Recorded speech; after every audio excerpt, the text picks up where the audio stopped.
નમસ્કાર, મંતવ્ય ન્યૂઝમાં આપનું સ્વાગત છે। ગુજરાત એટ 7 સાથે હું છું હિનલ। સમાચારની શરૂઆત કરીએ। પીએમ મોદી આજે 7 માર્ચથી 2 દિવસીય ગુજરાતને સંઘ પ્રદેશના પ્રવાસે આવી પહોંચ્યા છે। ત્યારે તેઓ સૌપ્રથમ સેલવાસ પહોંચ્યા હતા। સેલવાસમાં તેમણે નમો હોસ્પિટલ સહિતના ₹2587 કરોડના વિકાસ કામોનું લોકાર્પણ કર્યું અને ખાતમુહૂર્ત કરી વડાપ્રધાને જાહેર સભાને સંબોધિત કરી હતી। ત્યારબાદ તેઓ સુરત આવી પહોંચ્યા હતા। સુરતમાં પર્વત પાટિયાથી લીંબાદ સુધીનો રોડ શો યોજી નીલગિરી મેદાનમાં આયોજિત સભાના સ્થળ પર પહોંચ્યા હતા। વડાપ્રધાને રોડ શોના રૂટ પર ઉપસ્થિત લોકોનું અભિવાદન ઝીલ્યું હતું। રોડ શોના રૂટ પર અને જાહેર સભાના સ્થળ પર ઉપસ્થિત હજારોની જનમેદનીનું વડાપ્રધાને અભિવાદન ઝીલ્યું હતું।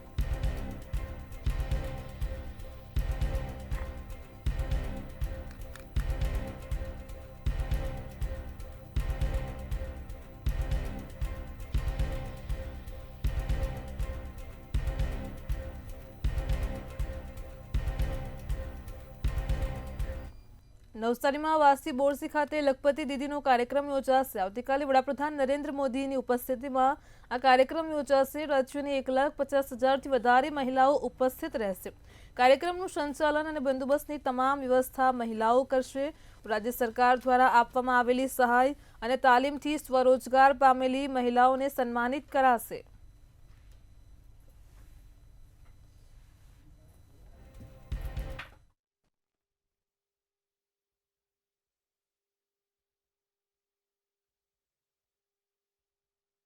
માટે મહિલા દિવસે લખપતિ દીદી 1 લાખથી વધુ મહિલાઓ અહીંયા ઉપસ્થિત રહેનાર છે અને આ ભવ્ય મોટું આયોજન એમના માટે થઈ રહ્યું છે અને બહેનોમાં પણ એટલો મોટો ઉત્સાહ છે ને દરેક કાર્યકર્તાઓ, દરેક નવસારી જિલ્લા, વલસાડ જિલ્લાના દરેક લોકોને એક ઉત્સાહ જોવા મળી રહ્યો છે કે જ્યારે મોદી સાહેબ આવી રહ્યા છે તેમને સત્કારવા માટે, તેમને સાંભળવા માટે ગામ ગામથી લોકોનો એક ઉત્સાહ અહીંયા જોવા મળી રહ્યો છે।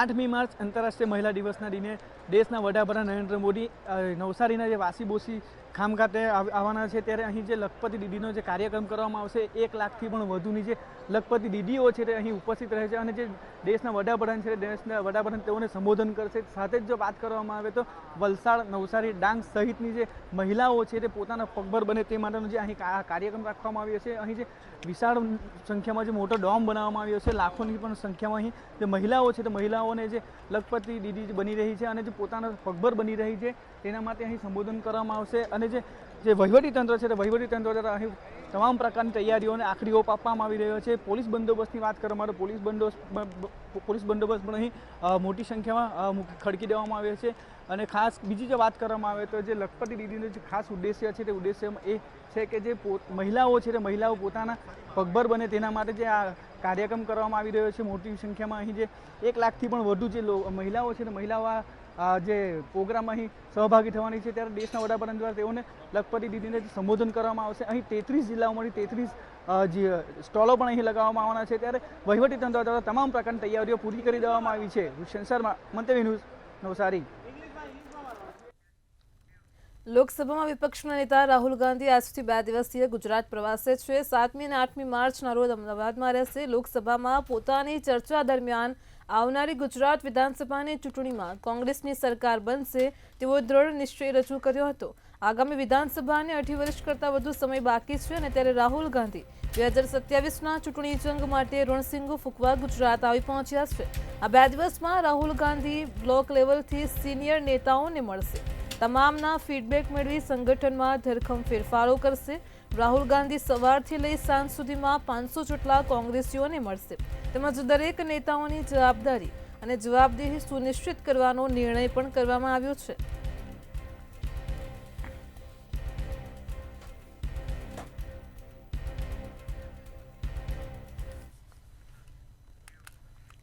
સમાચારમાં આગળ વાત કરીશું। જલારામ બાપા અંગે વિવાદાસ્પદ ટિપ્પણી મામલે મોટા સમાચાર છે। સ્વામિનારાયણ સંપ્રદાયના સ્વામી સતત ભક્તોના રોષ સામે આખરે ઝૂક્યા છે। જ્ઞાનપ્રકાશ સ્વામીએ વીરપુર જલારામ બાપાના મંદિરે આવીને માફી માંગી છે।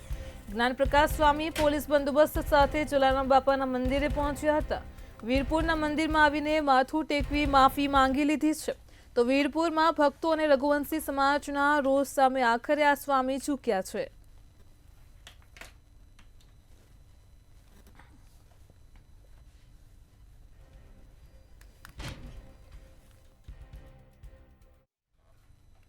સ્વામિનારાયણ સંપ્રદાયના સ્વામી જ્ઞાનપ્રકાશ દ્વારા જલારામ બાપા ઉપર કરવામાં આવેલ નિવેદન મામલે જ્ઞાનપ્રકાશ સ્વામી દ્વારા કરવામાં આવેલ બફાટ કચ્છ સુધી પહોંચ્યો છે અને ત્યારે અંજાર લોહાણા મહાજન દ્વારા જ્ઞાનપ્રકાશ સ્વામીનો વિરોધ કરવામાં આવ્યો હતો. અંજાર લોહાણા મહાજન રેલી યોજવી દ્વારા ડેપ્યુટી કલેક્ટરને આવેદન આપવામાં આવ્યું અને ત્યારે જ્ઞાનપ્રકાશ સ્વામી વિરુદ્ધ આવેદન આપી કાર્યવાહી કરવાની માંગ કરી. અંજારમાં મોટી સંખ્યામાં લોહાણા સમાજના લોકો હાજર રહ્યા. માણસના દર્શન કરવા આવે એ સ્વામીને ખબર નથી અથવા ખબર છે તો જાણી જોઈને એ બોલ્યા છે. એનો ઈરાદો શું છે એને ખબર, ભગવાન રામને ખબર. આવું ચાલશે નહીં. અમારા સમાજના બધા યુવાનો અંજાર શહેરમાં આક્રોશ છે. આજે તમે બધાએ જોયું કે મોટી સંખ્યામાં લોકો માત્ર આવેદનપત્ર કલાકમાં જ પ્રમુખશ્રીએ કીધું 2 વાગે નક્કી કર્યું તો આટલા લોકો આવી ગયા છે. એટલે કેટલો આક્રોશ છે એના ઉપરથી તમે જોઈ શકો.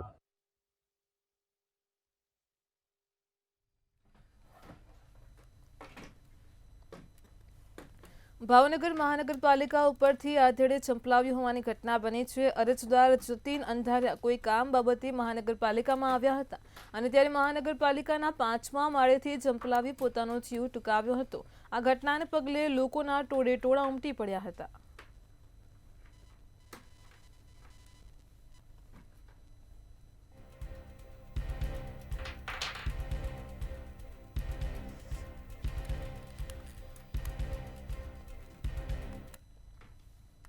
બનાસકાંઠામાં ધાનેરાના માલોત્રા ગામે જમીનની જૂની અદાવતમાં એક પરિવારના લોકો વચ્ચે ઝપાઝપી થઈ હતી. બાપદાદાની જમીનના ભાગ મુદ્દે પરિવારના સદસ્યો આવ્યા અને આમને સામને થયાના દ્રશ્યો જોવા મળ્યા હતા અને પરિવારના 3 લોકોએ ઝપાઝપી કરી હતી, જેમાં 3 લોકો ઈજાગ્રસ્ત થયા હતા. તેમને સારવાર અર્થે ધાનેરા રિફર કરાયા છે.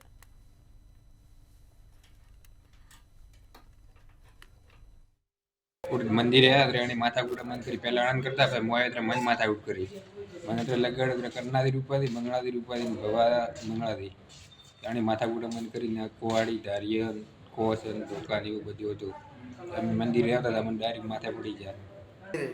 પછી ઝઘડો કૂટાવા દઈ ગયા. મેં ગયા 2 બાપ દીકરો છોડાવા તો મોને લગાડવા દઈ ગયા. છોડાવા તો એ મારે મોઠિયાર ગયો તો છોડાવા એલો લે કોદાળી લે તો પાવડો લે તો ખીલારી લે ધક્કા દઈ તો પછી મારે ભણીને લગાડ ભણીને છોડાવા કે નહીં રે મોઠિયાને લગાડવા દઈ ગયા. ભેણોને છોડાવા કે વરે ધક્કા દઈને મારા મોઠિયારે 2 થાપ મેલી કરતા કરતા હટોઈ આયા કે હટાઈ 2 બડા કાઢી હટાઈને આયા ઘર નહીં આયા ઘર નહીં મારવા દઈ ગયા. દાબા દીવો કરતા પછી ઉત્તમસિંહ ત્યાં મંદિરે ગયેલા હતા, ગોગબાજીના મંદિરે ત્યાં લગભગ 20-30 માણસો હતા. ત્યાંથી પ્રસાદ ચડાવીને પાછો આવતો હતો તો એના ઉપર 3 લોકો નાઈન બેઠા હતા. ધોકા કુવાડી મતલબ કોદાળી કોસ બધું લઈને એ લોકો એના ઉપર તૂટી પડ્યા. તો અમારે હગાવાલા જમાઈ ટેટુકથી અહીંયા આવતા હતા ગોગબાપજીના મંદિરે એમના હિસાબથી કોઈ બાધા હશે તો એ આવતા હતા તો એ વચ્ચે છોડાવવા પડ્યા તો એમને વગાડ્યું, એમનો છોકરો હતો તો એમને બી વગાડ્યું. પછી મહેન્દ્રસિંહ કરીને અમારા ભત્રીજો એ બી ધોંધરાથી આવેલો હતો ગોગબાપજીના મંદિરે તો એમને બી લગાડ્યું. આજથી 103 વર્ષ પહેલા સાબરકાંઠાના વિજયનગરના અંતરિયાળમાં પાલ ડઢવાલમાં બીજા જલિયાવાલા જેવી હત્યાકાંડની કરુણ ઘટના બની હતી. સ્વતંત્ર સેનાનીઓ દ્વારા આયોજિત આ કાર્યક્રમમાં બ્રિટિશરોએ 7મી માર્ચ 1922ના રોજ 1200થી વધારે નિર્દોષ આદિવાસીઓને બંદૂકની ગોળીએ વીંધી નાખતા હત્યાકાંડ સર્જાયો હતો, જેને આજે 103મી વર્ષીય હત્યાકાંડમાં શહીદો વોરનાની શહીદાતને યાદ કરી શ્રદ્ધા અને સુમન અર્પણ કરાયા છે.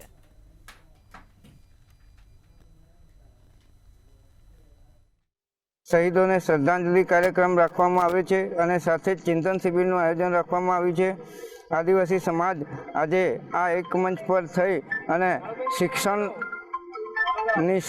શિક્ષણની દિશામાં આગળ વધે અને વ્યસનોથી દૂર ભાગે અને સંગઠિત બને એવા હેતુસર આ કાર્યક્રમનું આયોજન કરવામાં આવ્યું છે, જે 1200 શહીદ વીરોને શ્રદ્ધાંજલિ આપતા આજે આ કાર્યક્રમ આયોજન કરવામાં આવ્યું છે. પ્રજાને દબાવી દેવા માટે હવે સભાને દબાવી દેવા માટે એમને એચસી શર્ટ જે એમના કપ્તાન હતા એમને આદેશ આપ્યો અને એ આદેશથી 1200 શહીદ થયા.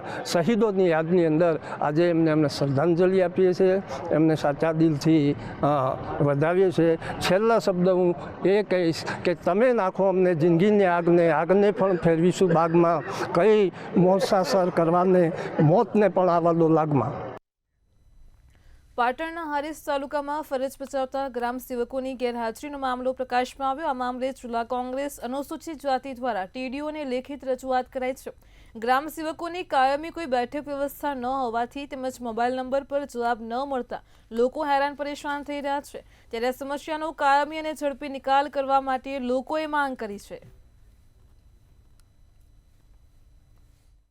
હારીજ તાલુકા પંચાયતના ગ્રામ સેવકો જે છે એ ગ્રામ સેવકો છેલ્લા ઘણા બધા સમયથી એમની અનિયમિતતા છે.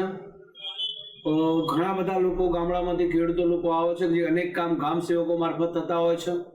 એમનું કાયમી કોઈ ઠેકાણું નથી કે એમની ઓફિસે લોકોને ખબર નથી. ટેલિફોનિક વાત કરે છે તો મનસ્વી વર્તનના કારણે એમને અંતોડ જવાબો મળે છે.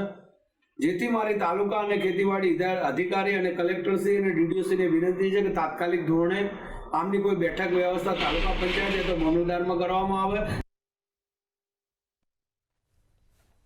નવસારી જિલ્લાના વાંસદા તાલુકામાં પંચાયતમાં ભાજપ હાલ સત્તા ઉપર છે અને ત્યારે વાંસદા તાલુકા પંચાયતમાં ચાલતા ટકાવારી રાજના આક્ષેપ સાથે વાંસદા તાલુકા કોંગ્રેસ દ્વારા ધારાસભ્ય અનંત પટેલની આગેવાનીમાં રેલી યોજી હતી. આ રેલી યોજી મામલતદારને આવેદનપત્ર આપવામાં આવ્યું છે અને પગલાં ન લેવામાં આવે તો આવનાર સમયમાં જો આ ટકાવારી બંધ નહીં કરવામાં આવે તો આગામી સમયમાં તાલુકા પંચાયત કચેરી ખાતે ધરણા કરવાની પણ ચીમકી ઉચ્ચારી છે. વાંસદા તાલુકા કોંગ્રેસ સમિતિ દ્વારા વાંસદા તાલુકા પંચાયતમાં જે ભ્રષ્ટાચાર ચાલી રહ્યો છે એના વિરોધમાં આજે ભ્રષ્ટાચારની હોડી એવો કાર્યક્રમ રેલી રાખીને તાલુકા મામલતદારને અમે આવેદનપત્ર આપ્યું અને તાલુકા પંચાયત પર આવીને પ્રદર્શન પણ કર્યું. અહીંના અધિકારીઓ અને પદાધિકારીઓ દ્વારા 25% જેટલી જુદી જુદી પ્રકારની ટકાવારીઓ લેવામાં આવે છે, જેના કારણે વિકાસના કામો સારા થતા નથી, રોડ રસ્તા સારા બનતા નથી. દાહોદ કમલમ ખાતે ભારતીય જનતા પાર્ટી સંગઠન પર્વની બેઠક યોજાઈ. આ બેઠકમાં મોટી સંખ્યામાં ભાજપના કાર્યકર્તાઓ ઉપસ્થિત રહ્યા. આ બેઠકમાં દાહોદ જિલ્લાના નવા ભાજપના જિલ્લા પ્રમુખના નામની જાહેરાત કરાઈ.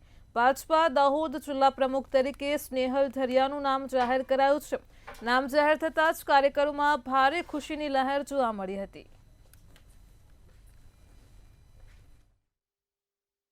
અને ખાસ આજની બેઠકમાં મારા માટે તો ગૌરવની વાત છે કે મારી જ્યારે વરણી થવાની હતી તો દરખાસ્ત માન્ય શંકરભાઈએ મૂકી હતી અને ટેકો 2 મજબૂત સ્તંભ આપણા દાહોદ જિલ્લાના એવા માન્ય થાબડ સાહેબ ને ભાભોર સાહેબે દરખાસ્તને ટેકો આપ્યો હતો.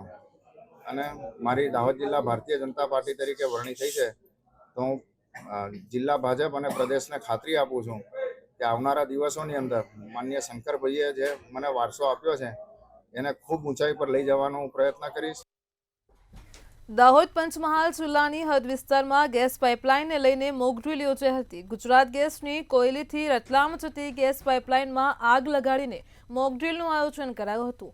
આકસ્મિક આગ લાગતા દાહોદ પંચમહાલ ફાયર ફાઇટર સહિતના આરોગ્ય ટીમ ઘટના સ્થળે પહોંચી હતી. આકસ્મિક આગ લાગવાથી કેવી રીતે બચી શકાય તે બાબતોનું ગ્રામજનોને માહિતી અપાય છે. इस तरह की एक्सीजेंसी हो वो पाइपलाइन में हो सकती है, उसे किस तरीके से निपटे, उसे किस तरीके से हमारा प्रिपेयर्डनेस को चेक कर सकते हैं.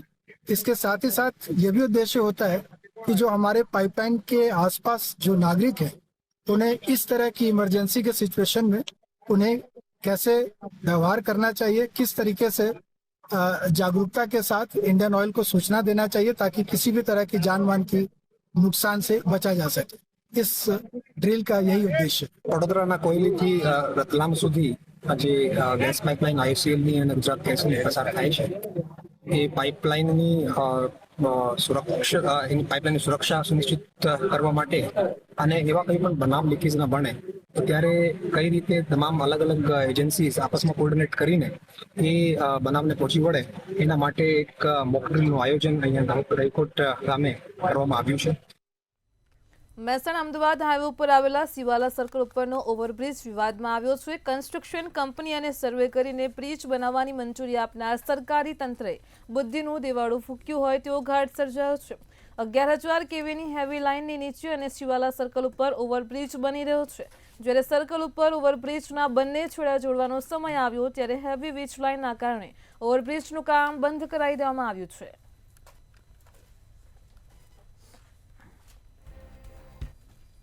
પાડ્યું હશે એ પછી જે કંઈ કંપનીને આ કામ મળ્યું હશે એને ડ્રોઈંગ તૈયાર કર્યું હશે, બજેટ તૈયાર કર્યું હશે, તો જ્યાં સુધી 50% કામ પતી જવાયું ત્યારે આ લોકોને ખબર પડી કે ભાઈ આ બ્રિજ ઉપરથી હેવી લાઇન પસાર થાય છે.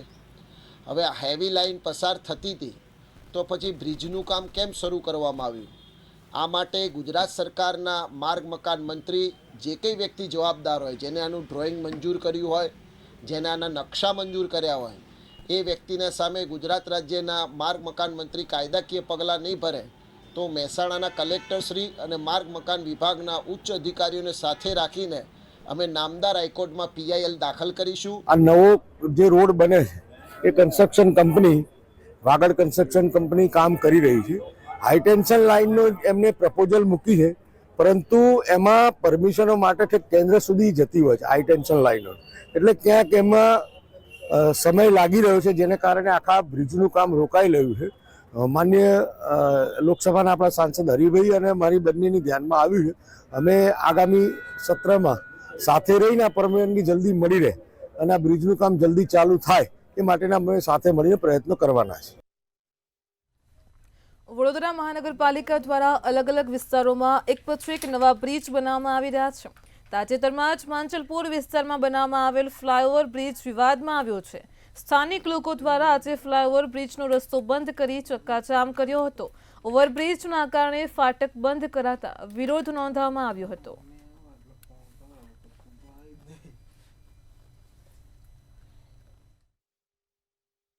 સવારે કામે જતી હતી ને તો કોઈને લસરી પડી.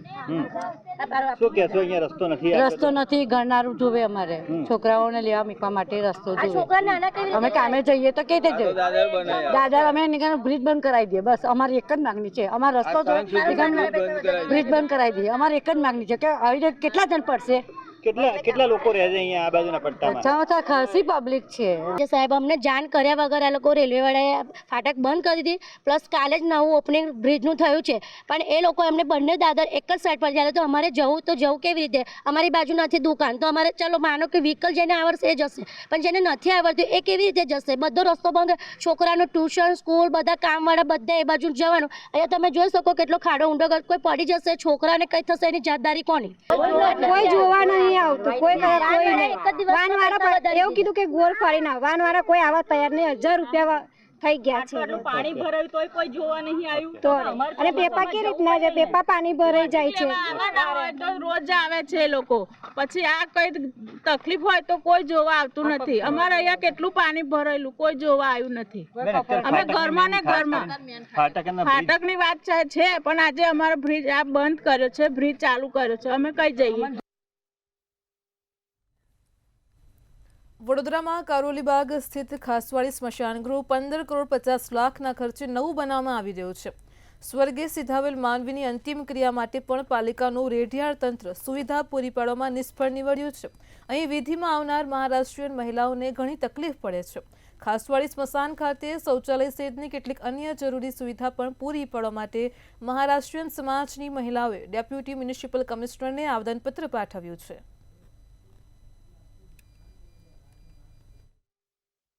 કોઈ ખાસ શૌચાલયની વ્યવસ્થા નથી, એટલે મહિલાઓ જ્યારે વોશરૂમ જવાનું થાય ત્યારે એમને બહુ અગવડતા પડે છે.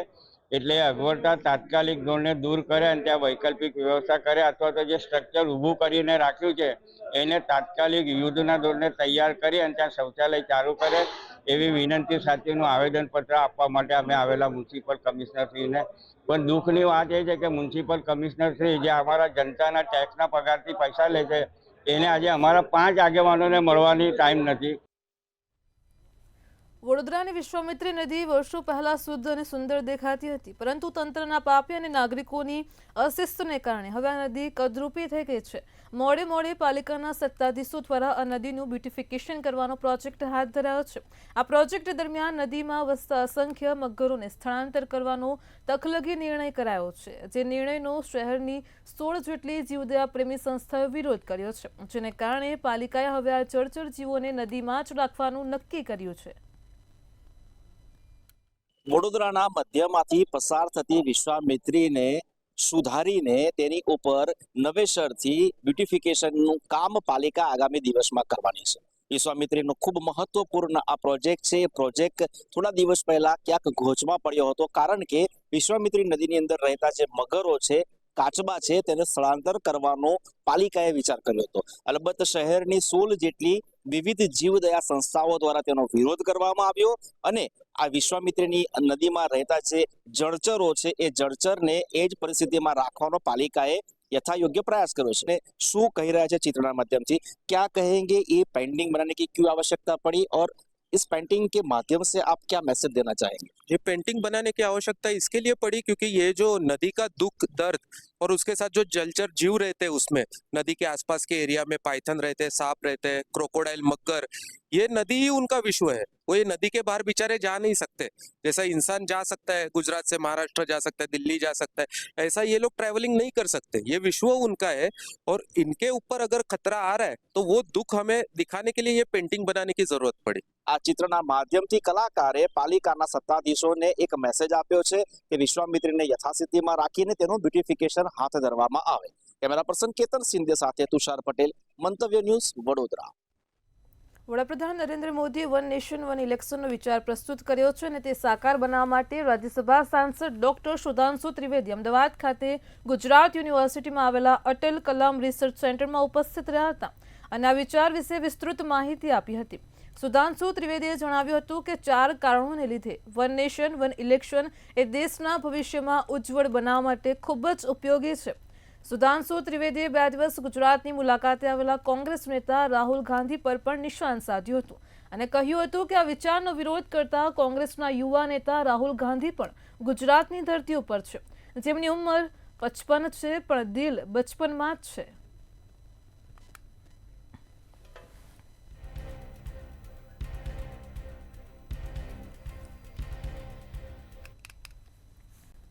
અરવલ્લીથી સમાચાર મળી રહ્યા છે. અરવલ્લીમાં એક ડ્રાઈવર પર હુમલો કરવામાં આવ્યો છે. જે વિગતો સામે આવી રહી છે, અરવલ્લીથી ડ્રાઈવર પર હુમલાની ઘટના પ્રકાશમાં આવી છે. તો અરવલ્લીથી આ સમાચાર મળી રહ્યા છે. વાત્રકના તખતપુરાના ડ્રાઈવર પર હુમલો કરાયો છે. તિરુપતિ કોલ્ડ સ્ટોરેજમાં ડ્રાઈવરને માર મારવામાં આવ્યો છે. અરવલ્લીથી આ કિસ્સો પ્રકાશમાં આવ્યો. ડ્રાઈવર પર હુમલાની ઘટના છે. રણાસણ કોલ્ડ સ્ટોરેજના મેનેજરે ડ્રાઈવરને માર માર્યો છે. તેને માર મારવાનું કારણ અકબદ્ધ છે. તલોદ પોલીસ ફરિયાદ લેવામાં વિલંબ કરી રહી છે. 3 દિવસથી અરજી કરી છે, તેમ છતાં પણ પોલીસે કોઈ કાર્યવાહી નથી કરી. તો તલોદ પીઆઈની કામગીરી સામે અનેક સવાલ ઉઠ્યા છે.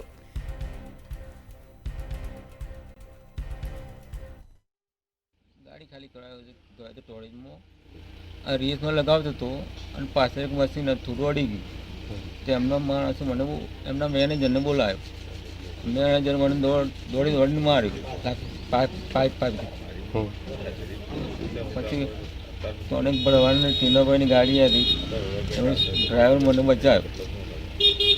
કેટલા દિવસ થયા? 4 તારીખે બીના બન્યા હતા. પછી હું ત્યાંથી ગેટની બહાર આવ્યો. ગેટની બહાર હર્ષલભાઈ ચાલીને જોતો કોઈ ગાડીવાળો પાછળ આવ્યો. મારું તો જીવ કોક હતું, એમને મને અંદર બેસાડ્યો. લઈ ગયા મને હંસ રનિંગ ઉપર ચોક નાખી દીધો. ભાઈ મારો ડ્રાઈવર હતો, બરાબર, સમજો કે તિરુપતિ બાલાજીમાં સમજો કે બટાકાની ગાડી ભરીને ખાલી કરવા ગયેલો, બરાબર, તો રિવેસ મારવામાં રાતે 11-12 વાગ્યાના આશરે કોઈ સમજો પાછળ કંઈ અડી ગયું, બરાબર. એમાં સમજો કે પેલો મેનેજરે આવી અને ડ્રાઈવરને માર માર્યો, બરાબર. તોથી ડ્રાઈવર નીકળી ગયું. એમાં સમજો કે અમારે તો જાણ જ નથી થઈ, બરાબર. ડ્રાઈવરનું ફાંસી જવાબ આપતો હતો. પછી અમે સવારે ગયા એટલે સમજો કે અમે તપાસ કરી કે ડ્રાઈવર તો હશે જ નથી, બરાબર. એના માટે અમે તલોદ પોલીસ સ્ટેશને ગયા ફરિયાદ નોંધાવવા, પણ ફરિયાદ હજુ કોઈ જરૂર કરી નથી.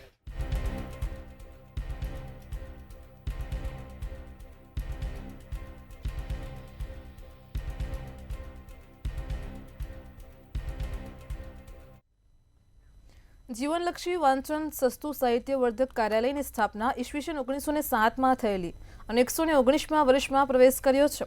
તેની પાછળની કથા જે જીવનદાસ ઠક્કરે 1904માં શિવાનંદ સ્વામી પાસે દીક્ષા લઈ હિમાલય જવા વિચારતા હતા અને એ વખતે ધર્મપુસ્તક ગીતા લેવા જતા મોંઘી તેમને જણાઈ હતી. તેથી યાત્રા મોકૂફ રાખી સર્વસુલમ સોયા પ્રકાશનો કરવાનો સંકલ્પ લીધો અને પછી એમનું પ્રકાશનનો ખૂબ જ વિકાસ થયો.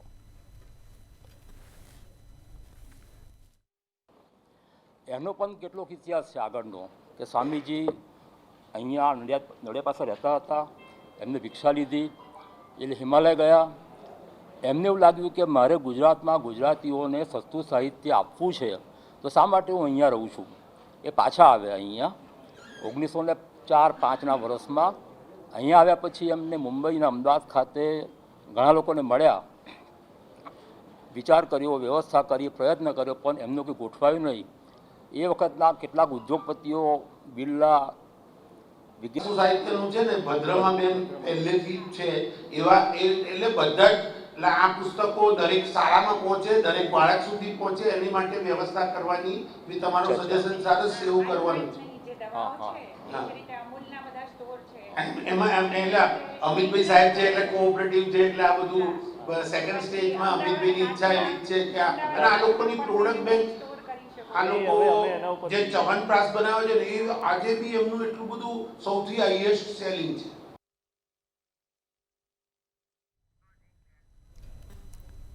ગુજરાત એટ 7માં હાલ આટલું જ. પડીપાની અપડેટ મેળવો માત્ર મંતવ્ય ન્યૂઝ પર. નમસ્કાર.